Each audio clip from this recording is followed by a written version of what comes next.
मेहमान भगवान होता है, ये कहावत केवल भारत में ही नहीं पूरी दुनिया में पर्यटकों के स्वागत का प्रतीक करती है।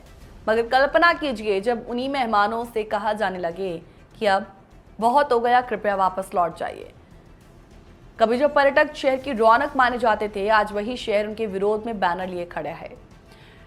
हम यूरोप की बात कर रहे हैं, जहां की गलियों में अब पोस्ट कार्ड नहीं बिक रहे बल्कि विरोध के नारे गूंज रहे हैं।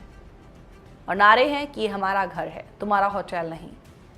लेकिन ऐसा क्या हुआ कि मेहमानों का स्वागत करने वाले देश अब उन्हें सीमित करने की बात कर रहे हैं? क्या पर्यटन अब वरदान की बजाय बोझ बन चुका है?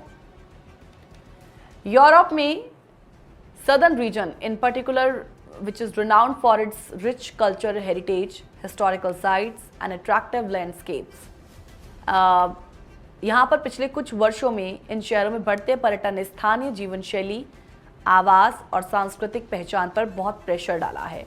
और इस बढ़ते दबाव के खिलाफ 15 जून 2025 को स्पेन, इटली, पुर्तगाल, फ्रांस के कई शहरों में बड़े पैमाने पर प्रदर्शन हुए, जो अब भी जारी हैं। और इनका मकसद है ओवर टूरिज्म के नकारात्मक प्रभावों के खिलाफ जागरूकता बढ़ाना। सदर्न यूरोप अगेंस्ट टूरिस्टिफिकेशन नामक संगठन ने इन प्रदर्शनों का आयोजन किया है और इस संगठन का उद्देश्य पर्यटन के कारण उत्पन्न हो रहे सोशल एंड इकोनॉमिक इम्बैलेंस को उजागर करना है। बार्सिलोना, पाल्मा, लिस्बन, वेनिस और मिलान जैसे शहरों में हजारों लोगों ने सड़कों पर उतरकर अपनी आवाज उठाई। प्रोटेस्टर्स ने पानी की बंदूकें, बैनर और सिंबॉलिक एक्शंस के माध्यम से यह संदेश दिया कि पर्यटन से होने वाले नेगेटिव इफेक्ट्स को नजरअंदाज नहीं किया जा सकता। अब सवाल है कि आखिर कारण क्या है प्रोटेस्ट के? आइए समझते हैं।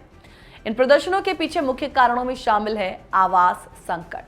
बार्सिलोना में किराए में 68% की यहाँ पर वृद्धि हुई है, जिससे स्थानीय लोग अपने घरों से बेदखल हो रहे हैं। कई अपार्टमेंट्स को शॉर्ट टर्म रेंटल्स में बदल दिया गया है, जिससे स्थानीय निवासियों के लिए आवास की उपलब्धता कम हो गई है। सांस्कृतिक पहचान का संकट बढ़ गया है। पर्यटन के बढ़ते प्रभाव ने स्थानीय संस्कृति और परंपराओं को खतरे में डाल दिया है। स्थानीय व्यवसायों की जगह अंतर्राष्ट्रीय चेन और पर्यटन केंद्रित सुविधाओं ने ले ली है। तीसरा कारण है आर्थिक असंतुलन। पर्यटन उद्योग में काम करने वाले कर्मचारियों की स्थिति अस्थिर है, निम्न वेतन वाली है, जो स्थानीय अर्थव्यवस्था पर नकारात्मक प्रभाव डालती है। तो प्रदर्शनकारियों ने विभिन्न प्रतीकात्मक कार्रवाइयों का सहारा लिया, जैसे आपने तस्वीरों में देखा कि पानी की बंदूकें। बार्सिलोना और पाल्मा में प्रोटेस्टर्स ने पर्यटकों पर पानी की बंदूक से पानी फेंका, जो एक मजाकिया था लेकिन एक गंभीर संदेश। प्रतीकात्मक कार्रवाइयों में क्या शामिल था? जिनोवा में आप देखें कि प्रदर्शनकारियों ने एक संकीर्ण गलियों में क्रूज शिप की एक प्रतिकृति घुमाई, जबकि लिस्बन में सेंट एंथनी के प्रतीक की काल्पनिक बेदखली की गई है। फिर नारे और बैनर्स की बात करें तो कहा गया कि your Airbnb was my home जैसे नारे और बैनर प्रदर्शनों में प्रमुख थे, जो स्थानीय निवासियों की समस्याओं को कहीं ना कहीं उजागर करते हैं। तो इन प्रदर्शनों के बाद कई सरकारों ने पर्यटन को नियंत्रित करने के लिए कदम उठाए हैं। जैसे बार्सिलोना में 2028 तक शॉर्ट टर्म रेंटल्स पर प्रतिबंध लगाने की योजना बनाई है। वेनिस की बात करें, पर्यटकों के लिए प्रवेश शुल्क और आरक्षण प्रणाली लागू की गई है। और लिस्बन पर्यटकों के लिए नए आकर्षण विकसित करने और पर्यटन कर बढ़ाने, टूरिज्म टैक्स बढ़ाने की योजना है। तो इन प्रदर्शनों ने कहीं ना कहीं ये स्पष्ट कर दिया कि पर्यटन केवल आर्थिक लाभ का सोर्स नहीं है, बल्कि इसके सामाजिक और सांस्कृतिक प्रभावों को भी ध्यान में रखना जरूरी है।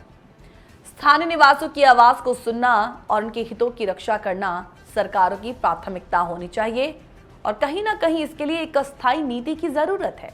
ऐसी पॉलिसीज बनाई जानी चाहिए जो पर्यटकों की संख्या को कंट्रोल करे, स्थानीय संसाधनों पर प्रेशर कम करे, स्थानीय व्यवसायों को बढ़ावा दें और उन्हें पर्यटन उद्योग में शामिल करें, पर्यटन के नकारात्मक प्रभावों के बारे में अवेयरनेस बढ़ाएं और पर्यटकों को जिम्मेदार यात्रा के लिए इंस्पायर करें।